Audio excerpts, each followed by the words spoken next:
तो hello dear student, आज हम आपके सामने लेकर आए हैं 6th क्लास की एनसीईआरटी का चैप्टर 2 है। और जो एनसीईआरटी में करा रहे हैं वो पॉलिटी करा रहे हैं। तो इसमें जो है ये विविधता एवं भेदभाव है। तो इसको स्टार्ट करने से पहले आपको हम पहले बता दें इसका आज चैप्टर के ऊपर का जो नॉलेज है वो क्या है कि आपने देखा हो कभी कुछ लोगों की सोच जो है पहले से बनी होती है कि है ना वो लोगों को आगे नहीं बढ़ने देते हैं, है ना। और आपने देखा होगा कि जो कुछ है ना कुछ स्टूडेंट जो टॉपर होते हैं, आप बोलो तो बाहर खेल रहे हैं, बाहर घूम रहे हैं, मौज मस्ती कर रहे हैं, तो उसी के माध्यम से उनको जज कर लेते हैं कि ये है ना ये लड़का तो बेकार है। जब वो टॉप करता तो कहते हैं अरे इसका तुक्का लग गया।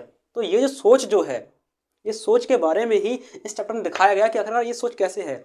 और कभी कभी क्या होता है कि जो लड़कियां होती हैं तो उनको है ना कभी कभी है ना ये सोचते हैं कि लड़कियां कुछ नहीं कर सकती, तो उनको भी है ना कभी कभी है ना उनको उनके बारे में एक पहले से एक राय बना ली जाती है।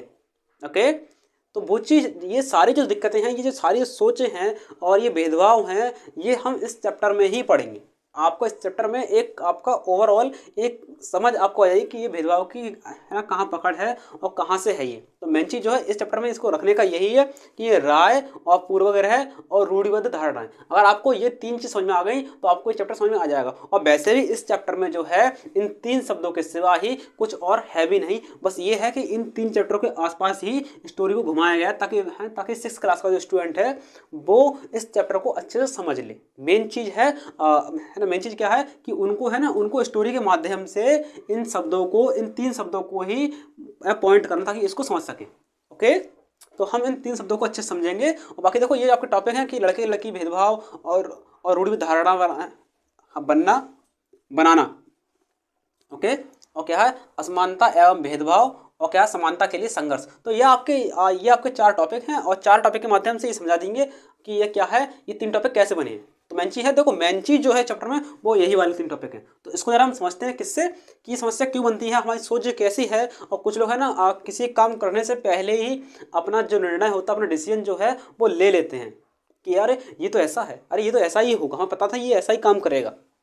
तो वो है ना इतने बड़े ज्ञानी हैं, जो वो ज्ञानी कैसे बने वो यहाँ देखेंगे, है ना। वो है ना भाई इतने बड़े ज्ञानी तो हैं वो, जब है ना पहले से सोच लेते हैं ये चीज़, चाहे है ना चाहे वो उनकी राय उनकी सोच वो चाहे गलत हो, लेकिन नहीं वो चीज़ कैसे है वो यहाँ समझेंगे। क्लियर। तो क्या है भेदभाव। अगर हमें विविधता को समझना, अगर हम विविधता या भेदभाव को समझना है तो पहले स्टार्ट करते हैं भेदभाव से करते हैं पहले। ओके, जिसके माध्यम से हमारा पॉइंट तक हम पहुंच जाएंगे, ताकि है ना एक स्टोरी को लेते हुए हम इन तीनों शब्दों को कवर कर लेंगे। और उसी माध्यम से हम इन तीनों शब्दों को कवर करते हुए हल्के हल्के आपके ये टॉपिक जो हैं इनमें एंटर कर जाएंगे। क्लियर। तो पॉइंट क्या है हमारा, भेदभाव। देखो ये भेदभाव जो होते हैं वो दो तरीके से होते हैं, मुख्य तरीके से 2 तरीके होते हैं, बाकी तो इसके तरीके बहुत सारे हैं, लेकिन मेन तरीके जो हैं वो 2 हैं। वो क्या है, पहला जो भेदभाव होता है वो किससे होता है, वो होता है विविधता से। किससे, विविधता से। अगला भेदभाव जो होता है वो होता है किससे,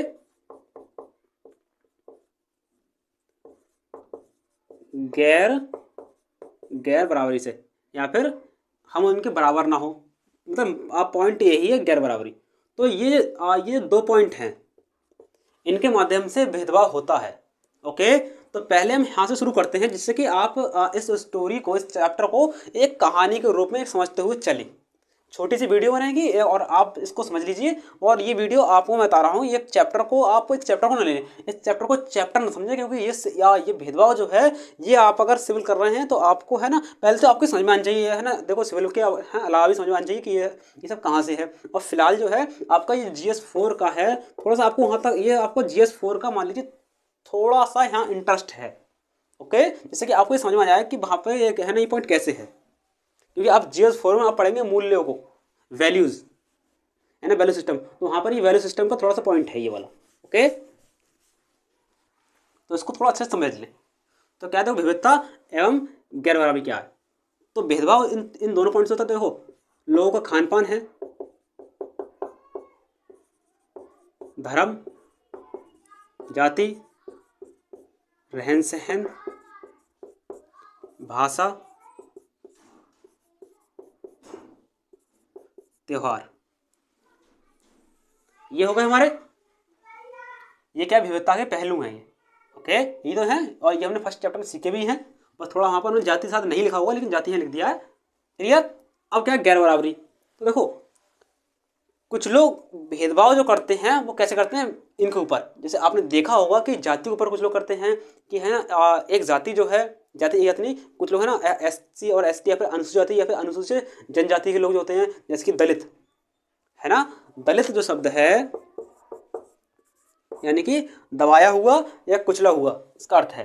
ओके, यानी कि इनको क्या है जाति के नाम पर है ना भेदभाव होता है, तो है तो देखो पहलू विविधता का ही है। ये आपने देखा हुआ कुछ लोग मुस्लिम समुदाय के जो लोग होते हैं उनको कभी कभी है नहीं सोचते हैं अरे है ना अभी अरे क्या बोलते हैं जो गोश्त जो है मुस्लिम लोग खाते हैं, है ना, ये पॉइंट होता है कभी कभी कि है ना यहाँ पर सोचते हैं कि है ना अरे मुस्लिम लोग गंदे रहते हैं। तो ये पॉइंट भी है, ये है ना कुछ मतलब पॉइंट ये है कि ये भेदभाव किससे हो रहा है, धर्म से हो रहा है, या फिर इस धर्म के लोग है ना ऐसे हैं, है ना।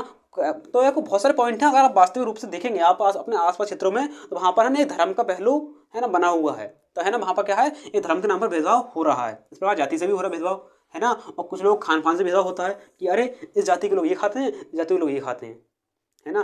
तो है ना, और या फिर इस धर्म के लोगों में ये अधिक खाया जाता है, इस धर्म के लोगों में है ना ये नहीं खाया जाता है, तो ये पॉइंट भी है। क्लियर, ऐसे क्या है तो ये रहन सहन से तो क्या है, देखो पॉइंट यही है कि देखो विविधता के नाम पर भेदभाव कैसे होते हैं। क्लियर, अगला क्या है, अगला क्या है देखो गैर बराबरी। तो देखो गैर बराबरी से पहले अगर हम एक बार अगर हम भेदभाव की परिभाषा को समझ लें तो हमें ज़्यादा बेटर हो जाएगा। तो भेदभाव कहते किसे हैं, भेदभाव उसे कहते हैं जो व्यक्ति किसी के समान ना हो, समान ना हो, या अपने आप को ऊंचे समझे और दूसरे को नीचे समझे तो भेदभाव होगा, या किसी समान ना हो तो भेदभाव होगा। ओके, पॉइंट क्लियर हो गया। अगला क्या है हमारा, समान समझे या किसी को बराबर ना समझे, अपने आप के बराबर ना समझे तो भेदभाव होगा, या फिर ऊंचा नीचे समझे, किसी को ऊंचा समझे और किसी को नीचे समझे तो भेदभाव होगा। तो मतलब भेदभाव यही है, ये पॉइंट है भेदभाव के, किसी को समान ना समझना या किसी को बराबर ना समझना, या फिर किसी को ऊंचा समझना और किसी को नीचे समझना। अगर ये वाले पॉइंट अगर होंगे, अगर हमारे अंदर ये वाली वैल्यू होंगी, ये वाले मूल्य होंगे तो भेदभाव कहीं ना कहीं किसी के साथ होगा ही। यही पॉइंट है GS4 का इथिक्स का। ओके, एथिक्स में वैल्यू है, आज ये वैल्यू सिस्टम का टॉपिक है, तो ओके वहाँ पर भी आपको यही चीज़ आपको थोड़ा सा पढ़ने को समझ में आ जाएगा, तो वहाँ पर आपको अच्छे समझ में आ जाएगा। लेकिन वहाँ का पॉइंट ये वाला है, भेदभाव अच्छा है क्योंकि आपको यहाँ से सीखना चाहिए थोड़ा सा। तो पॉइंट क्लियर हो गया, ऊंचा नीचा समान बराबर। तो हमें ये चीज़ हमें समझनी चाहिए जिससे कि डाउट ना रहे। तो भेदभाव कहाँ से होता है कि हम किसी को या ऊंचे, अगर कोई व्यक्ति किसी को नीचे समझता है, अपने आप को ऊंचे समझता है, तो वहाँ उस व्यक्ति के साथ जो व्यक्ति नीचा है उसका भेदभाव होगा। या कोई व्यक्ति निम्न जाति का है और कोई व्यक्ति ऊंचा जाति का है, तो ऊंचा जाति व्यक्ति जो है वो निम्न जाति के व्यक्ति के साथ भेदभाव करेगा। क्लियर, या कोई व्यक्ति जो है अमीर है या कोई व्यक्ति जो है वो गरीब है, तो अमीर व्यक्ति जो है वो गरीब व्यक्ति के साथ भेदभाव करेगा। Point clear. तो ये सारे भेदभाव क्यों हो रहे हैं, क्योंकि ये इनके बराबर नहीं है। अमीर गरीब के साथ भेदभाव होता है, ये इनके साथ भेदभाव करेगा। क्यों, क्योंकि ये व्यक्ति जो है इनके बराबर नहीं है। क्या बात मेरी क्लियर हो रही है यहाँ तक? ओके, ऐसे ही तो पॉइंट यही है। तो यानी कि जब बराबर नहीं होते तो क्या वहाँ भेदभाव होगा। क्यों, क्योंकि ये लोग बराबर नहीं, और बराबर नहीं तो इसे बोलते हैं गैर बराबरी। क्लियर, अब देखिए जरा, देखो ये पॉइंट तो क्लियर हो गया हमारा। यहाँ पर किस तरह का भेदभाव होता है और यहाँ पर कैसे भेदभाव होगा, गरीब अमीर को लेकर होगा, है ना। और क्या है मतलब पढ़े लिखे या अनपढ़ बीच में होगा, है ना, अनपढ़। ऐसे बहुत सारे पॉइंट हैं आप लोग वहाँ कर सकते हैं। तो क्या है, कुल मिलाकर मेन पॉइंट आप लोग ये समझना कि वहाँ पर आप बराबर का हो, जहाँ बराबर नहीं समझा जाएगा, जहाँ जिसको बराबर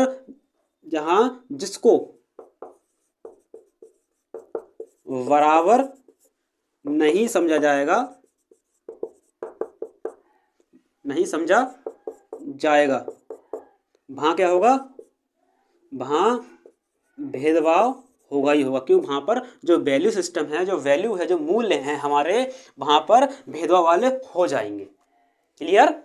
चाहे और अगर यहाँ देखेंगे तो देखो जाति के नाम पर है ना भेदभाव होता है कि अगर किसी जाति ऊंची है, किसी जाति जो है ऊंची है और किसी जाति जो है नीची है, तो ये ऊंची जाति वाला व्यक्ति इसके साथ क्या करेगा? भेदभाव करेगा। किसी का धर्म कोई और, किसी धर्म जो है धर्म किसी का ऊंचा है और इसका धर्म नीचा है, तो उसके साथ ये भेदभाव करेगा। क्यों? मेन पॉइंट है पूरा कारण अगर भेदभाव को निकल के आ रहा है तो क्या है? बराबर का। अगर हम सामने वाले व्यक्ति को अगर हम बराबर समझते हैं, चाहे मतलब किसी हो, चाहे किसी जो मूल्य से हो और चाहे विविधता से हो, है ना, समझे क्या? बराबर। तभी है ना, तभी शायद थोड़ा भेदभाव कम हो सकेगा, तभी हम इक्वल हैं, तभी हम लोग इक्वल रहेंगे और भेदभाव तब नहीं होगा। लेकिन ये भेदभाव इसलिए होता है क्यों? क्योंकि हम किसी लोगों को या अपने से नीचे लोगों को या अपने से नीचे लोगों को भेदभाव करते हैं। क्यों? है ना, क्योंकि उनको बराबर नहीं समझते, इस कारण से भेदभाव होता है। तो पॉइंट क्लियर हो? भेदभाव कितना हो गया? ठीक है, तो भेदभाव यहाँ तक क्लियर हो गया। अगला क्या है हमारा पॉइंट? क्या है हमारा? राय। तो राय क्या है? देखो, कारण हमारा ये है कि ये भेदभाव होता क्यों है। पॉइंट हमारे यहाँ शुरू होता है। अब ये भेदभाव हो क्यों रहा है? आप ये तो समझ गए कि क्या था? हाँ, बराबर ना समझना, है ना। पहला पॉइंट तो क्लियर हो चुका, लेकिन अगला पॉइंट जो है राय। जब हम किसी के बारे में कोई राय बना लेते हैं तो वहाँ क्या होगा? भेदभाव होगा ही होगा। क्लियर? जब हम किसी के बारे में कोई राय बना लेते हैं तो वहाँ भेदभाव होगा ही होगा। अगर राय कैसी है? नेगेटिव। तब अगर राय हमारी नकारात्मक है तो वहाँ पर भेदभाव होगा ही होगा। जैसे कि एग्जाम्पल लेते हैं हम कि अगर हमने किसी व्यक्ति को समझ लिया कि ये गरीब है,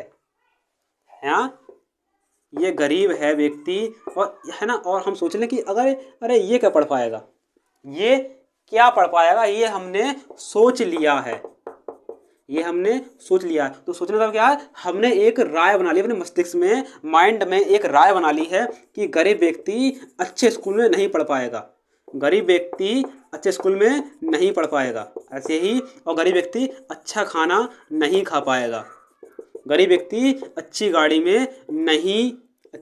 में नहीं घूम पाएगा। तो क्या है? हम लोगों ने एक राय बना ली है।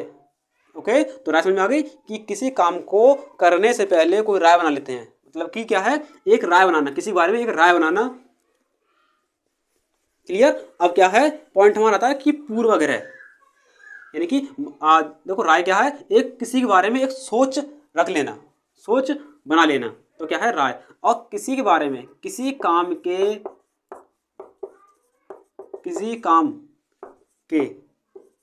होने या करने से पहले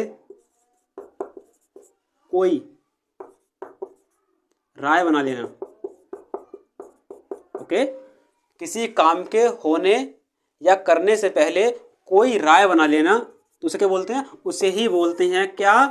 पूर्वाग्रह। क्या बोलते हैं उसे? उसे ही बोलते हैं पूर्वाग्रह राय। क्लियर? तो यहाँ तक पॉइंट क्लियर हो गया। तो उसे बोलते हैं पूर्वाग्रह राय। किसे? किसी काम के होने से या किसी काम के करने से पहले कोई राय बना लेना, उसे ही बोलते हैं पूर्वाग्रह राय। पॉइंट क्लियर हो रहा है यहाँ तक मेरा? अब जरा हम चलते हैं इसका एग्जाम्पल लेकर। ओके, जरा हम चलते हैं इसका एग्जाम्पल लेकर, थोड़ा देख लो, नजर आ रहा है नहीं? ओके, तो क्या है एग्जाम्पल? क्या होगा जिस देख लीजिए कि, और एक चीज़ और हम यहाँ क्लियर कर दें कि ये पूर्वाग्रह राय जो होती है इतनी पक्की होती है कि जिसके कारण से दुख हो जाता है, व्यक्तियों को दुख भी पहुँचता है, ऐसी बात नहीं, दुख भी पहुँचता है। तो पॉइंट हमारा आप पक्की अभी नहीं करते हैं, फिर पहले हम थोड़ा इसका एग्जाम्पल लेकर चलते हैं, जिससे कि हम थोड़ा इसकी ओर चलते हुए चले। तो देखो क्या है, किसी काम के करने या होने से पहले कोई राय बना लेना। ऐसे एक एग्जाम्पल लेते हैं, क्या है? एक स्टूडेंट है टॉपर, एक लड़का है, टॉपर नहीं है, एक लड़का लेते हैं। एक लड़का है जो गली में घूमता है, 24 घंटे गली में घूमता रहता है ना, और बाहर घूमता रहता है, और उसका पहनावा जो है थोड़ा भद्दा सा है, थोड़ा गंदा सा है, जो आज के माहौल के हिसाब से जीन्स फटी हुई है, शर्ट है फैशन में है ना। तो इस प्रकार से ऐसा लगता है कि वो व्यक्ति पढ़ने वाला बच्चा है ही नहीं।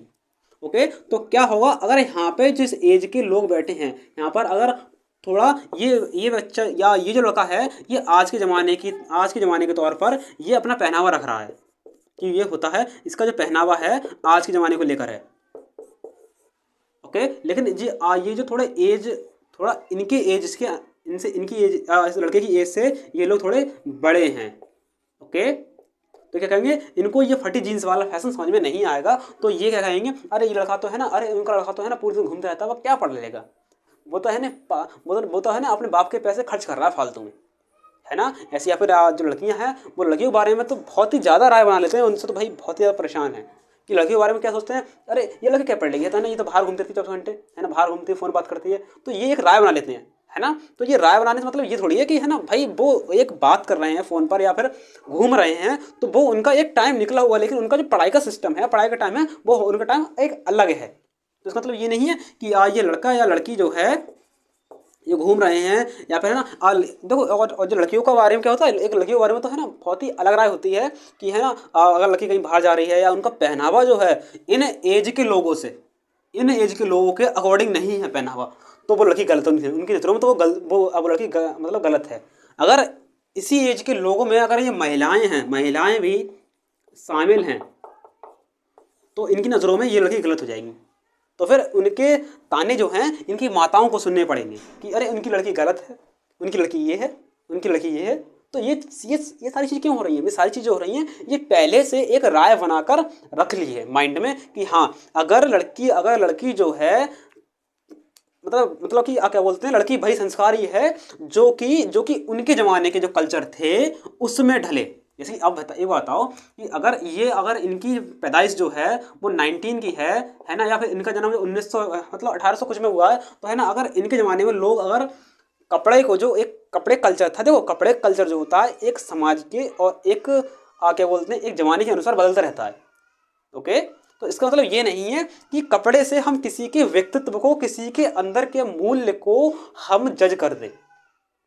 ओके, तो है ना, और ये पॉइंट ज़्यादा ही होता है कि है ना इसको है ना लोग जज करने लगते हैं कपड़ों के हिसाब से, बहुत ज़्यादा जज करते हैं कि अगर किसी लड़की ने कपड़े कोई निम्न तरीके कपड़े या फिर है ना कोई आज के ज़माने के कपड़े पहन लिए, और जहाँ पर जो गांव के लोगों में अगर लड़की ने अगर जीन्स पहन ली तो वहाँ पर उनके लिए मान लीजिए कि वो लड़की बहुत ही खराब होगी इनकी नज़रों में, हैं वो जो बड़े बूढ़े हैं, क्योंकि उनके ज़माने में जो बड़े बूढ़े लोग थे, अगर इसको है ना पॉइंट वगैरह सही कहते हैं, इनके ज़माने में जो ये बड़े बूढ़े लोग थे है ना, तो यहाँ पर जो है ना, तो यहाँ पर जीन्स का जमाना नहीं था, तो यहाँ पर भाई ऑब्वियसली बात है, एक बहुत ही ऑब्वियसली बात है कि यहाँ जब जीन्स का जमाना था ही नहीं, तो यहाँ पर जो लड़कियाँ ऑब्वियसली सूट ही पहनेंगी, है ना, सूट ही पहनेंगी। तो वहाँ पर क्या है, वहाँ पर क्या तो मतलब है ना अब वो ही चाहते हैं कि है ना यहाँ की लड़कियाँ भी सूट पहने। तो भाई देखो आपके ज़माने में फैशन नहीं था ये वाला, लेकिन आज जो लड़कियाँ जीन्स पहन रही हैं, तो कंपनियाँ लगी हैं, इंडस्ट्रियल एरिया बड़ा है, लोगों की सोच बढ़ी है, साइंस आगे बढ़ा है, साइंस टेक आगे बढ़ रहा है, लोग ग्रेजुएट हो रहे हैं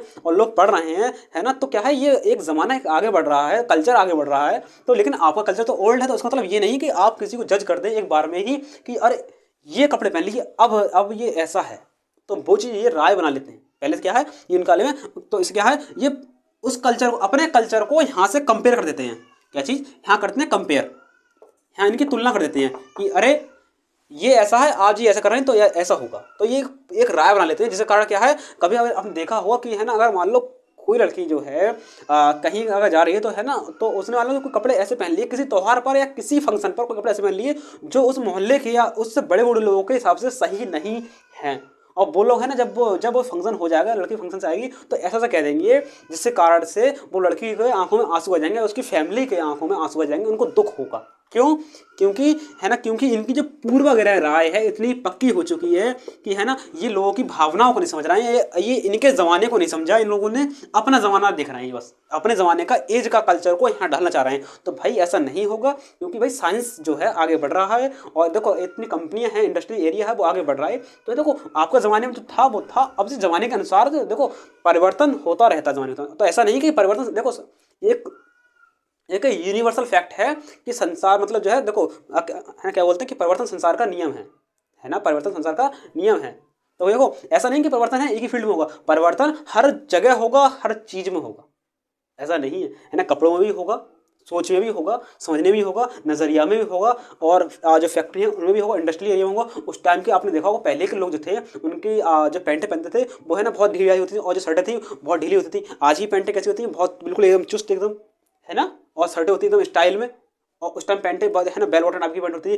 उनकी मोहरी जो थी नीचे से 20 या 25 थी नीचे से, है ना, मतलब फैली हुई, जिसमें मान लो कि एक जूता भी अंदर घुस जाएगा मोहरी के अंदर भी, तो इतनी मोहरी थी। तो वो उनके ज़माने का फैशन था, आज के ज़माने का तो ज़माने के अनुसार राय बदलती रहती है। तो क्या है अपने कल्चर, तो देखो तो मेन पॉइंट यहाँ क्या कहने का है, मेरा मेन पॉइंट यहाँ कहने का है कि जो पूर्व वगैरह आए हैं, अगर एज के लोग हैं, अगर ओल्ड एज के लोग हैं, तो अगर आज अगर जो न्यू एज के लोग हैं, तो ये जो कुछ करेंगे, ये अगर कुछ कर रहे हैं, है ना, कुछ भी कर रहे हैं, छोटा सा गया पॉइंट,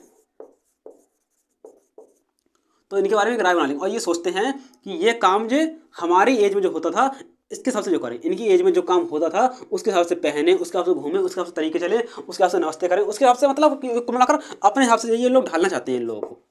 तो बस यही है। तो इसलिए है ना, अगर ये है ना, फिर देखो कुछ लोग है ना, कुछ लोग जो होते हैं इनके हिसाब से कुछ लोग ढलते भी हैं, लेकिन है ना कुछ लोग नहीं ढल पाते हैं, तो है ना बस वही लोग गलत हैं इनकी नजरों में। तो इसी को बोलते हैं पूर्व राय। ये लोग इनके बारे में पहले की राय बना लेते हैं। पूर्व मतलब पहले की राय बना लेते हैं। पहले ही ऐसे देखो, पहले कहाँ की, जिनके ज़माने की, मतलब ये लोग जिस ज़माने के हैं। क्लियर? इसी क्या है अगला पॉइंट हमारा जो है पूर्व राय के बाद में हमारा अगला पॉइंट चलता है क्या, थोड़ा देख लें, चलो ठीक है। क्या है, हमें देखना पड़ता बार बार कि जो है ना कहीं मतलब कि फ़ोन बंद नहीं हो गया हो, जिस वजह से कि है ना कभी कभी है ना दिक्कत हो जाती है, तो इसको चेक करना पड़ता है कैमरे को। अच्छी क्या है, रूढ़िबद्ध धारणाएं, रूढ़िबद्ध धारणाएं। क्लियर? अब ये वाला पॉइंट है, ये क्या होता है, जब हमारी कोई भी राय बिल्कुल पक्की हो जाए। ओके, ये देखिए यहाँ से हटाइए इसको जरा। जब हमारी कोई भी राय बिल्कुल पक्की हो जाए तो उसे बोलते हैं रूढ़िबद्ध धारणा। रूढ़िबद्ध धारणा कैसे, एग्जांपल लेते हैं जरा इसका, हम अच्छे समझते हैं इस चीज को भी।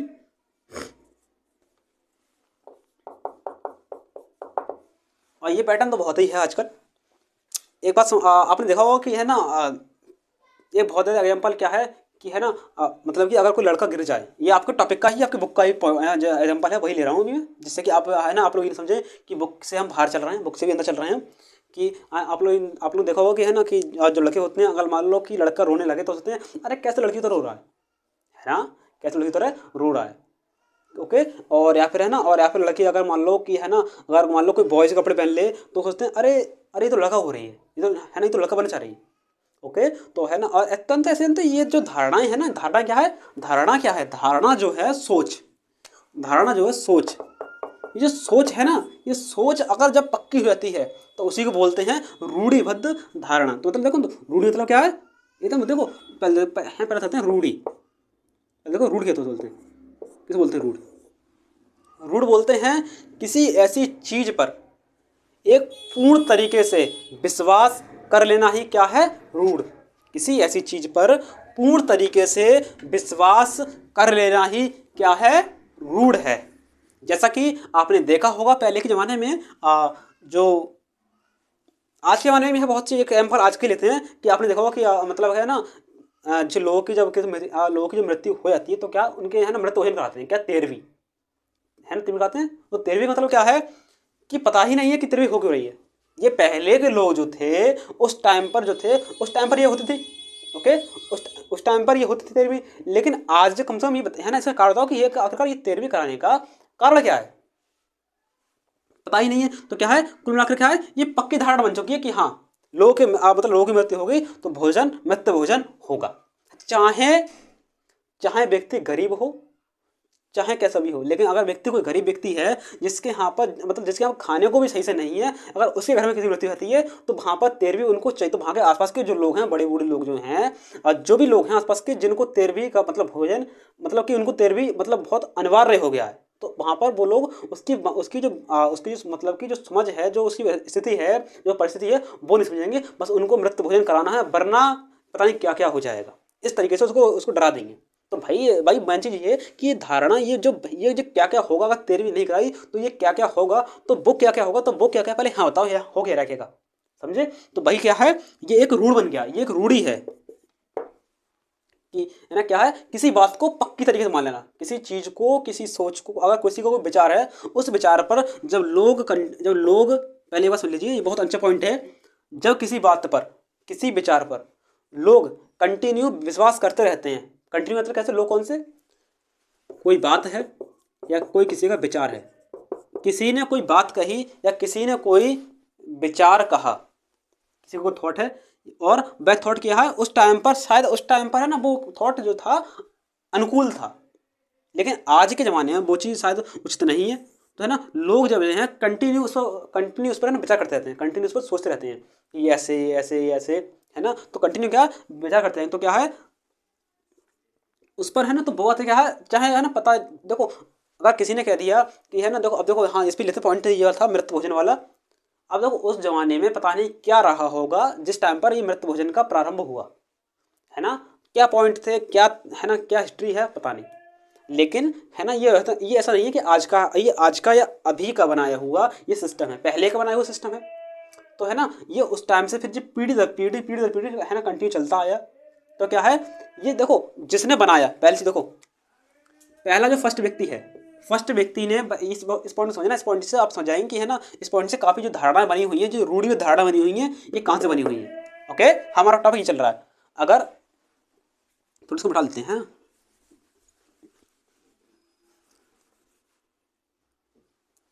ओके, अगर जो है पहला जिस व्यक्ति ने इस पॉइंट को शुरू किया कि है ना ऐसा होना चाहिए, है ना, तो क्या है, अगर इसकी मृत्यु हो गई, अगली नेक्स्ट पीढ़ी आ गई, तो है ना, इसके आसपास के जो लोग थे, इसका भी नहीं, पहले इसको जिंदा करो, ठीक है, अभी इसको जिंदा करते हैं, अभी इसने कोई धारणा बनाई, कोई बात बनाई कि हाँ ना ये खाना होना चाहिए, तो क्या इसके आसपास के लोगों को सही लगेगा, ये लोग मानने लगेंगे कि हाँ ये बात सही कह रहे हैं, तो है ना इसका तो मान लेंगे। तो यहाँ के जो इतने सारे लोग हैं, इन लोगों ने इस चीज़ को फॉलो कर लिया कि हाँ भाई मृत्यु भोजन होना चाहिए। क्लियर। अब क्या हुआ, एक समय आया तो क्या हुआ, इसकी भी मृत्यु हो गई और इन लोगों की मृत्यु हो गई, यानी कि पीढ़ी चेंज, जनरेशन चेंज। अब ये जो नई जनरेशन आई, इनके बाद जो नई जनरेशन आई, उनने कहा कि अरे हमारे जो पूर्वज थे वो मृत्यु भोजन करते थे, तो अब ये लोग इसको फॉलो कर लेंगे। अब मेन चीज़ जो है भाई, इन लोगों को कारण पता था कि इन्होंने भोजन इसको क्यों स्टार्ट किया, और वाकई में ये हर प्रथा का नियम है। जो प्रथा शुरू करता है उसको पता है कि ये भोजन क्यों शुरू हुआ, ये कारण, ये प्रथा, ये धर्म, या धर्म नहीं, ये प्रथा जो है, या कोई सिस्टम है, ये क्यों शुरू हुआ, इसको किसी ने, देखो किसी न किसी ने शुरू जरूर किया होगा, और वहाँ के कुछ ना कुछ फॉलोअर्स जरूर रहे होंगे, फॉलोअर्स जो हैं वहाँ किसी ने देखो उसने कहा हो कि ऐसा नहीं ऐसा होना चाहिए, तो वहाँ उसको फॉलो किया होगा। लेकिन क्या हुआ, अगर वो बात आगे की पीढ़ी में, हाँ पीढ़ी में जो नेक्स्ट पीढ़ी आई है हमारी, जो इसको अगर ये बात नहीं पता होगी कि हमारे पूर्वजों ने ये काम क्यों शुरू किया, बस उनको ये मालूम है कि मृत भोजन कराना है बस, तो ये भी लोग भी इसको फॉलो कर लेंगे। फिर अगली पीढ़ी आई, जो है थर्ड पीढ़ी आई, उनको तो बिल्कुल पता नहीं है कि है ना ये है ना क्यों कराया, तो है ना ये भी फॉलो कर लेंगे। तो कंटिन्यू क्या हुआ, ये बात जानते क्या, ये बात यहाँ चली और यहाँ तक कंटिन्यू चलती आ रही। तो क्या है, ये बात एक पक्की हो चुकी है, कि हाँ मृत भोजन कराना है, मृत भोजन कराया तो ये हो जाएगा, ये कर देंगे। तो वो ये जो हो रहा है वही पता नहीं वो क्या हो, क्योंकि तो क्यों वो पता ही नहीं किसी को, क्योंकि मेन चीज़ जो है, क्योंकि जो आज जिसने जो बनाया और जिसके सामने बनाया, इन लोगों के सामने बनाया, तो इन लोगों को मालूम था कि ये जो मृत भोजन है क्यों बन रहा है, लेकिन आज के टाइम पर ही पता ही नहीं है कि ये क्यों बन रहा है। तो देखो मेन पॉइंट, तो मृत भोजन सिर्फ एक एग्जाम्पल है, ऐसी बहुत सारी पॉइंट हैं, बहुत सारी धारणा है जो आज भी फैली हुई हैं। तो कारण उसका ये सिस्टम उसका यही है, हमें पता ही नहीं है कि इसको भी फॉलो कर रहे हैं, है ना, लेकिन कुछ नहीं, कंटिन्यू करते हुए चले जा रहे हैं। क्यों, क्योंकि है ना ये हमारे बड़े लोग करते आए हैं, अगर ऐसा नहीं है तो ऐसा हो जाएगा। और कुछ लोग तो फांस देते हैं कि है ना ऐसा नहीं करोगे तो भगवान जी ऐसे कर देंगे, ऐसा कर देंगे, ये ऊपर वाले ऐसे कर देंगे, तो वो चीज़ नहीं, ये बात इतनी पक्की हो चुकी है, पक्की हो जाती है कि ये कराना है, तो इसलिए तो इसी को बोलते हैं क्या, रूढ़, इसी को बोलते हैं रूढ़ी, कि भाई आप बहुत रूढ़ी हो गए हो, आप बहुत रूढ़ी हो गए। तो ये बात क्या है, ये बात बहुत रूढ़ी हो जाती है, यानी कि रूढ़ी मतलब क्या है, पक्की एकदम अटल हो जाती है बात कि ये बात है ही है। क्लियर हो गया पॉइंट। इस तरीके से आप थोड़ा मान लीजिए किसी का, अगर देखो एक एग्जाम्पल और लेते हैं यहाँ पर जरा, थोड़ा रूढ़ी में धड़ा के एक जो मृत भोजन हो गया, एक मृत भोजन से सिस्टम चलता हुआ एक और लेते हैं। आपने देखा कहीं का भी है ना, कहीं कहीं सिस्टम है किसका, मुंडन होने का, है ना। मुंडन हुआ सिस्टम जो है किसी की मृत्यु हो जाने पर उसकी फैमिली के जो लोग हैं अपना मुंडन करते हैं, मुंडन कराते हैं, सर के वाल जो हैं वो कटवाते हैं। तो उसके पीछे क्या धारणा रही है, क्या रहा है सिस्टम, पता नहीं है, लेकिन आज भी उस चीज़ को फॉलो कर रहे हैं लोग। तो है ना, ये क्या है, ये उस टाइम से चलती हुई परंपरा आ रही है कि है ना, मृत्यु हो जाने के टाइम पर कोई अपना व्यक्ति को मृत्यु हुई है तो उसके आसपास के लोगों को बाल कटाने हैं। क्लियर, बाल कटाए हैं। तो वो चीज़ आज चलती आ रही है। तो इस तो क्या है, ये बात क्या है, ये बात एक पक्की हो चुकी है कि हाँ मृत्यु होगी किसी की तो उसके आसपास क्षेत्र के लोग नहीं, जो उसके परिवार के लोग हैं उनको बाल कटाने ही होंगे। तो ये क्या है, बात तो बाल कटाने के बाद पक्की हो गई, तो क्या ये बात रूढ़ी हो गई है। तो इसे बोलते हैं रूढ़िबद्ध धारणा। तो कभी कभी जो है ये रूढ़िबद्ध धारणाएं हैं बहुत बुरी तरीके से लोगों को अंदर से झकझोर देती हैं, अंदर के वैल्यू सिस्टम को झकझोर देती हैं। क्लियर, तो आपको समझ में आ गया होगा कि रूढ़िबद्ध धारणा क्या है, क्योंकि ये एग्जांपल मैंने इसलिए लिए हैं ताकि ये एग्जांपल हमारे आसपास होते रहते हैं और हमने देखे हैं, समझे हैं। क्लियर, और जो बाल कटाने का जो सिस्टम है वो क्यों है, अगर आप लोग कभी कहेंगे कि बाल क्यों कटाते, मृत्यु के बाद में बाल क्यों कटाते हैं, या फिर ये मतलब जो भोजन सिस्टम जो क्यों चल रहा है, इसके बारे में आपको बता देंगे क्यों है ना, ये सब परंपराएं क्यों हैं। इसके पहले का जो कारण है, अगर आप हिस्ट्री में जाएंगे तो आपको ये पता चल जाएगा। लेकिन आपको मुझे कहाँ तक, मैं देखो जहाँ तक है वहाँ तक मुझे इसका थोड़ा बहुत पता है। आपको आप अगर कमेंट करें तो इसकी वीडियो अलग बना दूंगा। ऐसे पॉइंट बहुत सारी ऐसी धारणाएं हैं, ऐसी रूढ़ी धारणाएं बहुत सारी हैं जिसके बारे में मैंने हिस्ट्री में पढ़ा है, तो है ना, हिस्ट्री में पढ़ा है और मैंने खुद से खोजा भी है। तो आप लोग चाहें तो आप लोग कोई पॉइंट ऐसा लग रहा है कि हाँ ये रूढ़ी धारणा है, इस पर अटल हो रही है, तो उसको आप लोग पॉइंट करें, देखते फिर है ना, कमेंट करें आप लोग, तो उसको हम देखते हैं वीडियो बना के। क्लियर, तो अगला क्या है, देखो आपको समझ में आ गया, राय और पूर्व राय। तो क्या देखो, राय क्या होती है, राय वो होती है जब हम किसी के बारे में कोई विचार कर लेते हैं, और पूर्व राय क्या है, किसी काम को करने से या होने से पहले कोई है ना, कोई अगर हम उसके बारे में कोई मतलब कि कोई निर्णय ले लें तो उसे बोलते हैं पूर्व, है ना, पूर्व राय। ऐसे ही क्या है, जब कोई राय पक्की हो जाती है तो उसे बोलते हैं रूढ़िबद्ध धारणा। पॉइंट क्लियर हो गया हमारा। अब आपको ये वाला चैप्टर अच्छे से क्लियर हो जाएगा। अब देखो इसमें बस यही 4 वर्ड हैं जो कि पॉइंट से जुड़े हुए हैं। बाकी है ना, बाकी तो ये टॉपिक में हम पढ़ते हुए चलेंगे। और अभी हमारा जो टॉपिक था आउट जो था, इस पॉइंट को समझना था भेदभाव क्या है। तो भेदभाव के हमने सारे पॉइंट कीवर्ड जो है समझ लिए हैं, ये आपको आगे काम देंगे। इस पार्ट में सिखाने का जो मेन पर्पज था वो इन शब्दों को था, बाकी तो स्टोरी के हिसाब से दिए गए हैं, इसको हम समझते हैं जरा। हम इसमें स्टोरी में एग्जाम्पल दिए ताकि आप लोग समझ सकें। तो क्या है, अब जरा चलते हैं हम अपनी आपकी बुक की तरफ, थोड़ा बुक का चैप्टर जो है उसमें देखते हैं क्या क्या खास वर्ड हैं और किस तरीके से स्टोरी को दिया गया है वो है। लेकिन फिलहाल जो है इतना ही है। इसमें एक टॉपिक और है, एक कीवर्ड और है जो आप लोग और समझ लीजिए। कभी कभी भेदभाव जो है, भेदभाव जो है, यहाँ लिखते हैं इस पॉइंट को,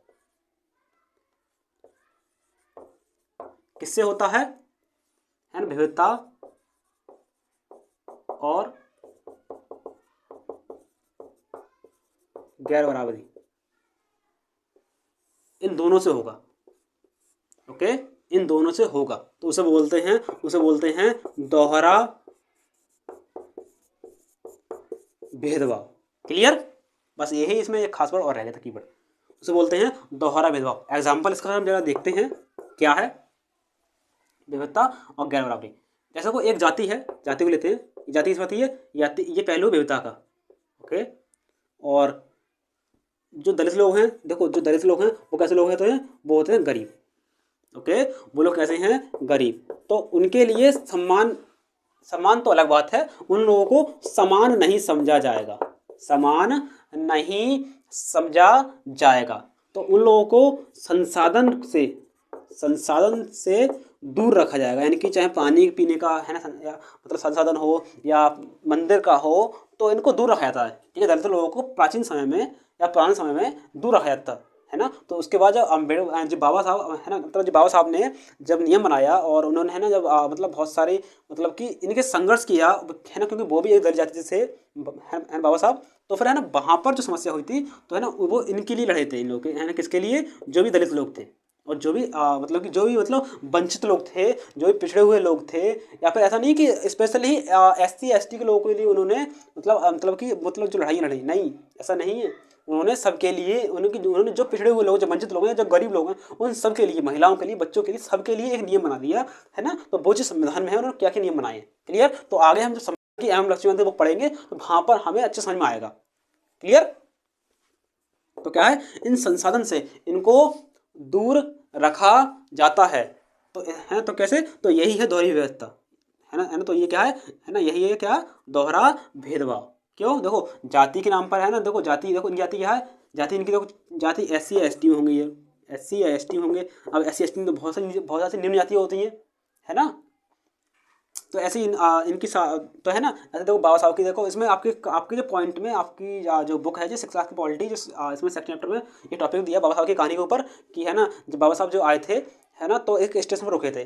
तो जो स्टेशन पर रुके थे, तो इनका स्टैंडर्ड जो था, इनकी पर्सनैलिटी थी, अच्छे कपड़ों में थे, ऐसे लग रहे थे कि किसी मतलब कि किसी उच्च जाति के व्यक्ति हैं, किसी उच्च जाति के बच्चे हैं। तो वहाँ के जो स्टेशन मास्टर थे, या फिर स्टेशन के आसपास के जो क्षेत्र, आसपास के जो अधिकारी थे, उन्होंने है ना, उन्होंने समझा कि अच्छी जाति के लोग हैं, बच्चा है, तो उससे पूछा आप कहाँ से, क्या, कैसे, क्या, उन्होंने मतलब कार्रवाई की पूरी तरीके से। लेकिन जब है तो उन्होंने कहा बैठिए, हैं, जब उनको पता चला कि है ना, जब उन्होंने कहा कि है ना मैं इस जाति से हूँ, फिर उसके बाद में किसी ने भी उनको हाथ नहीं लगाया, और सुबह से शाम हो गई, उनको कोई भी लेने नहीं आया, क्योंकि उनके माता पिता थे, वो है ना, उनको देरी हो गई आने में। तो है ना, अब वो पहली बार स्टेशन अपने घर की तरफ आए थे, है ना। तो वहाँ पर है ना, वो जाति को देखकर उनको है ना, उनको किसी तांगे वाले ने भी या किसी घोड़े वाले ने भी उनको अपने वाहन पर नहीं बिठाया, क्योंकि वो निम्न जाति के थे। अगर वो उनके वाहन पर, वो उनके तांगे पर बैठ जाते, तो है ना, उनकी गाड़ी जो थी एक गंदी हो जाती थी, क्योंकि लोगों की मानसिकता बन चुकी थी, क्योंकि लोगों की मानसिकता क्या है, एक रूढ़िबद्ध धारणा बन चुकी थी कि ये नीचे जाति के लोग जो होते हैं वो गंदे होते हैं, इनके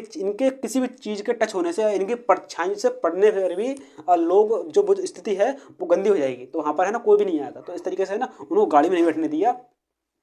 क्लियर। तो ऐसे है ना, तो है ना, फिर उनको समझ आया कि हाँ, ये आज भी ये कंडीशन है, तो है ना, ये कंडीशन किस तरीके से बुरी है। तो फिर उन्होंने है ना, अपना जो इन्होंने पूरा मतलब कि जाति के पीछे, मतलब जो जाति के ऊपर, या फिर है ना, ऐसा एक संविधान बनाया जहाँ से ना सब लोगों को सम्मान मिला। क्लियर। तो पॉइंट यही है यहाँ पर। तो क्लियर हो। तो ये वाला पॉइंट कहाँ पर है, ये वाला यहाँ पर, ये टॉपिक ये वाला है, असमानता एवं भेदभाव। तो है ना, तो क्या है, क्योंकि उनको कोई लेके नहीं गया, कोई लेके नहीं गया, क्यों है ना, क्यों नहीं लेके गया, क्योंकि अगर मैं इनको ले जाऊंगा तो और जो बड़ी जाति के लोग हैं वो मेरे तांगे में नहीं बैठेंगे, क्योंकि है ना, ये नीचे तो वो कहेंगे अरे आपके तांगे में वो नीचे जाति का बैठा है, मतलब नीचे जाति का व्यक्ति बैठा है ना। तो वहाँ पर इसमें आपकी गाड़ी जो है वो गंदी हो गई, पहले आप इसको गंगा है ना, गंगा जल से नहा के लाओ, है ना, इस पर है ना, इसको शुद्ध कराओ, इसकी शुद्धि कराओ अपनी गाड़ी की, तब इसमें बैठेंगे। तो ये परंपरा पहले थी, है ना। इसमें बहुत सारी मूवियाँ भी बनी है, आप लोग देख लेना शायद। क्लियर। तो आप लोग समझ गए पॉइंट में क्या कहना चाह रहा हूँ। तो इस तरीके से ये भेदभाव होते हैं। ठीक है। तो वही भेदभाव है दोहरा भेदभाव। ओके, ये आपके पॉइंट का भी है। ओके, अगला क्या है, समानता के लिए संघर्ष। समानता के लिए संघर्ष। तो देखो समानता के लिए संघर्ष कैसा हुआ था कि सब लोग समान रहे, सब लोग समान रहे, और सब लोगों को समान समझना चाहिए, यानी कि सभी लोगों को समान समझा जाए। तो वही है ना, तो वही क्या, समानता के लिए संघर्ष, यानी कि है ना, सभी लोगों को समान लाने के लिए, है ना। देखो ना कोई ऊंचा है ना कोई नीचा है। ओके, ना कोई ऊंचा है और ना ही कोई नीचा है, सभी लोग समान होंगे। तो इसलिए है ना, बाबा साहब ने क्या किया, है ना, मतलब बाबा साहब ने और सभी लोगों ने मिलकर एक संविधान बनाया जिसमें है ना, कोई ना ऊंचा कोई ना नीचा है, और जो नीचे लोग हैं उनको बराबर लाने के लिए वही तो दिया आरक्षण, तभी तो आरक्षण दिया, रिजर्वेशन जो है क्यों दिया, क्योंकि है जो नीचे लोग हैं, जो गरीब लोग हैं, जो बहुत वंचित लोग हैं, जिनके पास खाने के लिए नहीं है, तो है ना, वो लोग अगर थोड़ा पढ़ जाते हैं तो उनको थोड़ा सरकार लाभ देगी, और जिसके माध्यम से वो भी है ना, वो भी इक्वल आ जाएंगे, वो भी इक्वल हो जाएंगे। और जब इक्वल हो जाएंगे, है ना, जब है ना, और फिर वो भी इक्वल हो जाएंगे। पॉइंट ये है हमारा। क्लियर। तो इसलिए क्या है, इसलिए उनको रिजर्वेशन दिया गया है। क्लियर।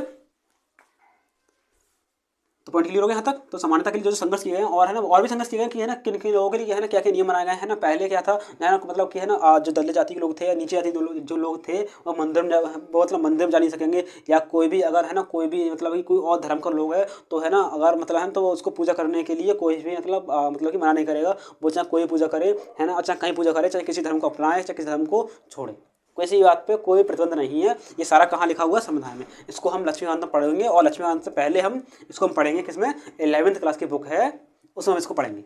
इस टॉपिक को। क्लियर? तो आपको बस इसलिए आपको ये दिया गया है। और आपकी फर्स्ट ईयर की जो बुक है, फर्स्ट ईयर में आपकी 2 बुकें हैं, एक बुक आपकी जो है पूरी इसके ऊपर ही है, उसमें समानता, उसमें आपकी जो भारत की उद्देशिका है, जो आपने आपकी जो 6 बुक देख रहे है ना, इसमें लिखा होगा भारत की उद्देशिका, है ना, मतलब उसमें लिखा है कि क्या बोलते हैं, हम भारत के लोग भारत को संपन्न गणराज्य, है ना, और क्या ऐसे कुछ है ना, उसमें देखो मतलब जो गणराज्य है और धर्म क्षेत्र है, नहीं क्या बोलते हैं, हाँ ऐसे कुछ है उसमें शब्द हैं, तो वो चीज़ के बारे में इस पूरी बुक में दिया गया है। मतलब फर्स्ट ईयर की जो बुक है, मैं थोड़ा भूल रहा हूँ उस चीज़ के लिए, उन शब्दों के लिए थोड़ा सा,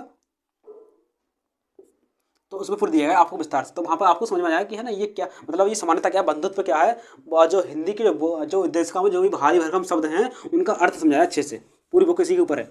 ओके, तो क्या समानता के लिए संघर्ष जो हुए थे वो चीज़ आपको वहाँ पढ़ने को अच्छी मिल जाएगी। फिलहाल जो है आपका इंटरेस्ट देने का मतलब यही है यहाँ पर। ओके, तो क्या है, जो समानता के लिए जो भी लड़ाइयाँ हुई थी, जो भी आंदोलन हुए थे, तो वो चीज़ यहाँ पर है, तो वो चीज़ आपको यहाँ पढ़ने को मिल जाएगी आराम से अच्छे से। तो उसमें हम एक बार देख लेंगे कि क्या क्या टॉपिक हैं, अभी हम डिस्कस कर लेंगे। फिलहाल जो हमारा एक बार इंटरेस्ट हो चुका है यहाँ तक, देखो 2 टॉपिक हमारे बार हो चुके हैं। और रूढ़ में धारणा क्या होती है, मतलब कि रूढ़ में धारणा है इतनी पक्की होती हैं कि है ना, इसमें तो यही लिखा हुआ है, इसमें आपकी बुक का ही पढ़ रहा हूँ मैं, बुक का ही मुझे याद आ रहा है कि रूढ़ में धारणाएं इतनी पक्की होती हैं कि कभी कभी लोग ही खास क्वालिटियों को देख नहीं पाती हैं। कैसी खास क्वालिटियों को देख नहीं पाती हैं, कि वो सोचती हैं कि अरे ये क्या कर लेगा, ये व्यक्ति क्या कर लेगा, क्या ही कर लेगा ये व्यक्ति, तो वो चीज़ उसमें उनकी क्वालिटी जो होती है वो उनको देख ही नहीं पाती हैं। फॉर एग्जाम्पल अगर मैं लूँ यहाँ पर, तो अपने तो एक बार ना क्या हुआ था, आपकी बुक में लिखा हुआ है, फर्स्ट वर्ल्ड वॉर जब हुआ था तो वहाँ पर सारे पुरुष जो थे, अधिकांश पुरुष जो थे, वो कहाँ गए थे, वो युद्ध करने के लिए गए थे। तो वहाँ की जो महिलाएं थी, तो है ना, उनकी महिलाओं को काम पर रख लिया गया था, है ना, तो है ना, और उससे पहले महिलाओं की स्थिति बड़ी निम्न थी, महिलाओं को किसी लायक नहीं समझा जाता था, तो है ना, महिलाओं को सम्मान बिल्कुल ही नहीं था। और महिलाओं को एक मतलब कि सम्मान नहीं किया जाता महिलाओं को, ना है ना, उन्होंने है ना सोचते कि है ना, जो काम पुरुष कर सकते हैं वो काम महिलाएं नहीं कर सकती हैं, ये है ना। तो जब है ना, जब वो आज वर्ल्ड वॉर के टाइम पर जब पुरुष सब है ना काम पर गए थे और युद्ध में गए थे, तो है ना उनकी जगह पर महिलाओं ने काम किया। जब महिलाओं ने काम किया तो है ना, वहाँ के जो लोग थे वो चौंक गए, अरे महिला भी इतना अच्छा काम कर सकती हैं, तो वहाँ पर वो लोग चौंक गए। तो उन्होंने है ना, महिलाओं ने बराबर काम किया, पुरुषों के अपेक्षा अच्छा काम किया। तो वहाँ पर जब फिर उसके बाद में है ना, महिलाओं को सम्मान दिया गया, और फिर है ना, और फिर महिलाओं को वोट देने का अधिकार दिया गया, क्योंकि पहले वोट देने का अधिकार सिर्फ और सिर्फ आप पढ़े लिखे लोगों को और मतलब जो पढ़े लिखे लोगों में जिनको संपत्ति है उनको था, लेकिन पहले सबको नहीं था। लेकिन उसका जब महिलाओं को अधिकार कब मिला, जब है ना, जब मतलब कि पॉइंट है ये, फर्स्ट जब वर्ल्ड वॉर था उस टाइम पर सारे पुरुष जो थे वो गए थे युद्ध में, तभी से है ना उस टाइम पर जब उन्होंने काम किया, तो वही पॉइंट यहाँ से हो गया। Okay, clear? तो क्या, तो उस टाइम पर है महिलाओं की क्वालिटी बनी, महिलाओं की क्वालिटी पहचाना कि हाँ महिला भी काम कर सकती हैं, तो उनको है ना क्या बोलते हैं, मतलब कि वोट देने का अधिकार दिया गया। और बहुत सारे है ना फिर आंदोलन भी हुए, तो महिलाओं ने आंदोलन किए, तो है ना फिर उनको समानता दी गई महिलाओं के लिए, कि महिलाएं काम कर सकती हैं, महिलाएं कंपनी काम की जाएंगी, है ना, करेंगी, और उनको समान सैलरी दी जाएगी।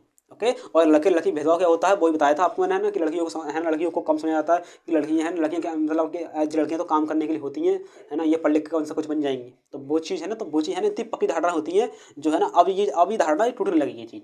ओके, और ऐसी अगर हमारा लड़का कहीं है ना गिर गया है ना, कहीं रोने लगा, तो है ना, तो कहते हैं कि लड़कियाँ तो अरे यार ये तो लड़की तो रो रहा है।